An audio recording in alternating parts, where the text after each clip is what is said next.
Hello बच्चों, आज जो कहानी मैं आपके लिए लेकर आई हूं उसका शीर्षक है बड़प्पन का मार्ग। फल्गु नदी के पास ही एक बड़ा तालाब था। वह देखता कि फल्गु दिन रात बहती रहती, कभी भी आराम नहीं करती। उससे रहा न गया।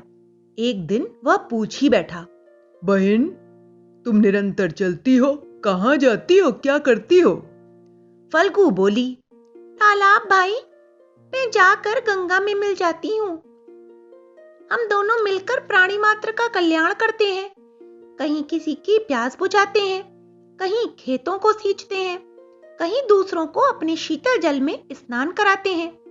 स्थान स्थान पर दूसरी नदियां भी हम में आकर मिल जाती हैं। फिर हम सब मिलकर गाते हंसते हुए सागर तक की यात्रा करते हैं और अंत में हम सभी सागर में मिल जाते हैं। यह सुनकर तालाब बोला, दूसरों का उपकार करने के लिए ही तो तुम इतनी लंबी यात्रा किया करती हो ना? हाँ, और क्या, फल्गु ने उत्तर दिया। तो फिर इसके लिए इतनी दूर जाने की, थकने की क्या जरूरत है? औरों का उपकार तो हम घर बैठकर भी कर सकते हैं। मुझे देखो, मुझसे ना जाने कितने पेड़ पौधे पशु पक्षी लाभ उठाते हैं। क्या मैं परोपकारी नहीं हूं? पर तुम्हारी तरह दौड़ दौड़ कर समय बर्बाद करना मूर्खता समझता हूं। अरे, जब हम घर बैठे ही दूसरों का कल्याण कर सकते हैं तो फिर भागने दौड़ने की क्या आवश्यकता है? तालाब कहने लगा। फल्गु ने अधिक बहस करना उचित न समझा। उसने हंसकर उसकी बात टाल दी और काम पर निकल पड़ी। जब भी फल्गु पल दो पल सुस्ताने बैठती तो तालाब उससे यही बात दोहराता कि तुम्हारा इतना दौड़ दौड़ कर थकना बेकार है। इस प्रकार तुम स्वयं कष्ट सहती हो और समय भी बर्बाद करती हो। फल्गु जब कभी इसके विरुद्ध कुछ कहती तो तालाब अपने अकाट्य तर्कों से उसकी बात काट देता।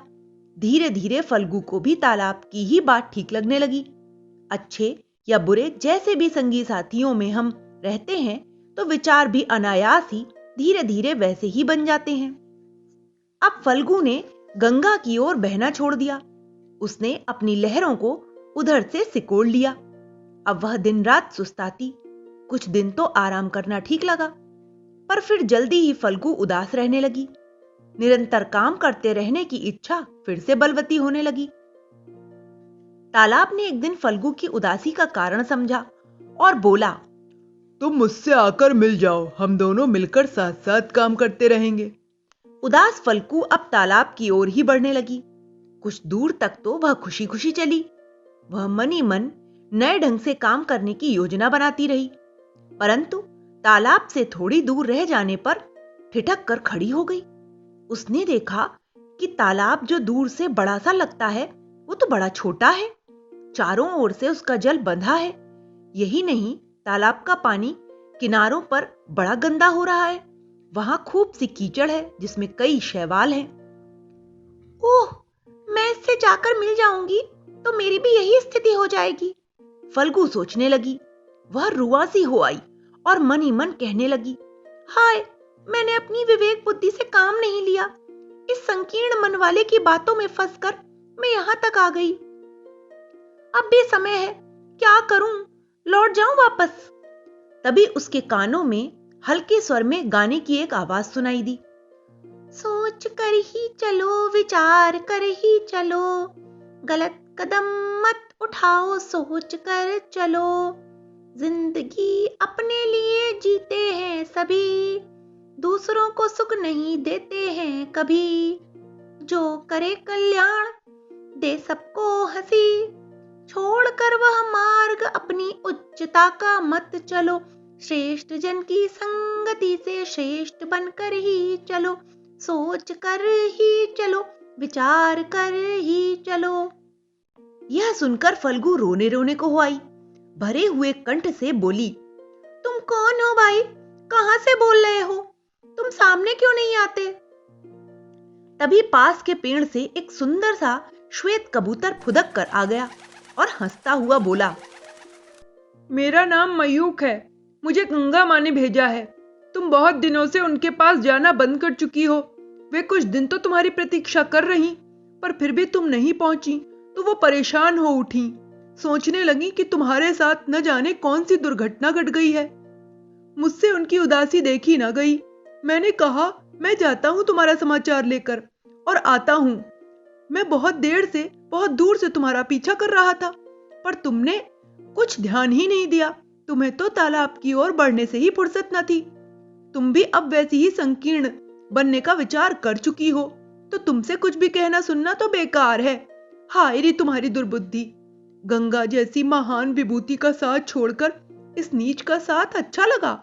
अच्छा तो मैं चलता हूँ, गंगा माँ को संदेश दे दूंगा, जिससे कि तुम्हारी प्रतीक्षा में बेकार दुखी चिंतित ना होवे। यह सुनकर फल्गु के आंसू निकल पड़े। धीमे स्वर में तुरंत बोली, मयूक भाई, बस बस, अब और अधिक प्रताड़ना न दो। मेरी आंखें खुल गई हैं। इस संकीर्ण मन वाले के साथ रहकर मेरे विचार भी वैसे ही बन गए थे। अब मैं विवेक पूर्वक विचार कर चुकी हूँ। इसके साथ रहकर मैं भी वैसी ही बन जाऊंगी, गंदली और संकीर्ण। नहीं, मैं ऐसा नहीं करूंगी। मैं तो गंगा का ही साथ दूंगी, महान कार्यों में सहयोग दूंगी। जब मैं बड़े काम कर सकती हूँ, बड़ों को सहयोग दे सकती हूँ, तो तनिक सी स्वार्थ भावना से भरकर छोटे छोटे कामों में ही क्यों अपना जीवन व्यर्थ कर दूं? यह तो कोई भी कर सकता है। अपने आप को बड़े कामों में लगाने में ही बड़प्पन है। यह सुनकर मयूक प्रसन्नता से भर उठा। उसने झूम कर अपने पंख फड़फड़ाए और नाचते हुए बोला, अब किया तुमने सही ढंग से विचार। हमारे साथी जो कहते हैं उसे हमें यूं ही सच नहीं मान लेना चाहिए। अच्छी तरह से सोचना विचारना चाहिए। उनकी बात कितनी उचित है, कितनी अनुचित, तभी उनके अनुसार ये काम करना चाहिए। फल्गु चुप रही। मयूक की बात ही सच थी। मयूक ने पंख फड़फड़ाए और आकाश में उड़ते हुए बोला, मैं तो अब चलता हूं और जल्दी ही जाकर गंगा माँ को तुम्हारा संदेश देता हूं। तुम जल्दी से आना। फल्गु ने वेग से अपनी लहरें गंगा की ओर बढ़ाना शुरू कर दिया। अब फिर वह कल कल छल छल करती, खुशी से गीत गाती, मुक्त मन से गंगा की ओर तेजी से बढ़ चली। गंगा ने उसे देखते ही आगे बढ़कर अपने से लिपटा लिया और बोली, बहन, मुझे प्रसन्नता है कि तुम सही रास्ते पर आ गई हो। अपने लिए तो सभी जीते हैं, पर जीवन उन्हीं का सार्थक है जो दूसरों का अधिक से अधिक कल्याण करते हैं। संकीर्ण मन वाले इन विचारों में बाधा देते, दूसरों को भी अपने जैसा बनाना चाहते हैं, परंतु प्रलोभनों में न फंसना ही मानवता का और महानता का पहला चरण है। तुम ठीक कहती हो दीदी, फल्गु बोली और चल पड़ी गंगा के साथ मिलकर बड़े बड़े काम करने। दोनों जहां भी गईं, वहां प्यासों को नया जीवन मिला। भूमि अधिक उपजाऊ बनी और खेत लहलहा उठे। जड़ चेतन सभी ने उनका स्वागत सम्मान किया, जय जयकार किया।